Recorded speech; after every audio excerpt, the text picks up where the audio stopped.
How to add a voiceover to your YouTube video. Let's get started. For that, first of all, open up the App Store.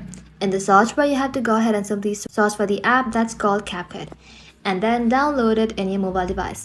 After that, head back to home screen, open it up, and then create a new project and then import the video you want to edit.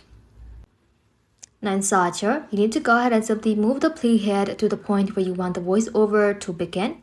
After that, tap on audio, then select record button. Now tap onto it to start recording. When you're finished, you can simply tap onto it one more time and the recording will get stopped. Tap on this tick mark and just like that, your voiceover will automatically appear in your timeline. You can drag and adjust the timing, tap on split to trim, and then tap on delete to delete. After that, when everything looks good, you can simply tap on export and save your finished videos. After exporting, you can simply upload it into your YouTube and you are done. That's it. Thank you all for watching. If this video was helpful, consider subscribing to our channel and liking this video.